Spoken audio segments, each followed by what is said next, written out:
I'm not aware of any large firm taking on a mass case. But I'm starting to be aware of medium-sized firms that will do it, or that'll get involved in these hospital kidnapping cases, right?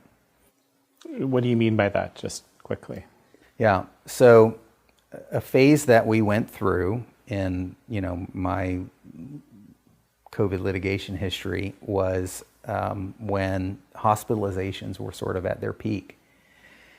And what we would see over and over again is patients who were in the hospital with a COVID diagnosis. Many of them entered the hospital for something completely different, but were given a test in the ER or something and were admitted as a COVID patient. They didn't want remdesivir. They didn't want the ventilator, but they were being put on the ventilator and they were being given remdesivir against their wishes. I can't tell you how many calls we got, hundreds, thousands, and they were dying. So the calls that we were getting were panicked relatives who, wanted us to use legal process to force the hospitals to either treat them with alternative treatments that the patient wanted, or let them go.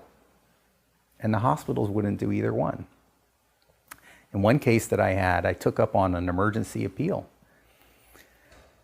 It's inexplicable. There were 3 corporate law firms that were hired by the hospital to defend the hospital's position in that appeal and keep that patient in the hospital. And all the relatives wanted to do was get him out. The hospital said he was not sufficiently stable to move.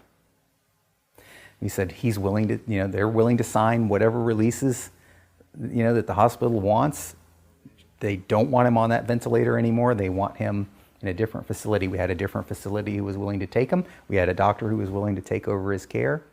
And the hospital probably spent hundreds of thousands of dollars fighting us to keep him in the hospital. That's what I call a hospital kidnapping case. It doesn't make any sense. If you're the patient and your wishes are that you don't want them to treat you anymore, why can't you make that decision in a free country? It's supposed to be a business. You're just a customer, right? But that wasn't what was happening.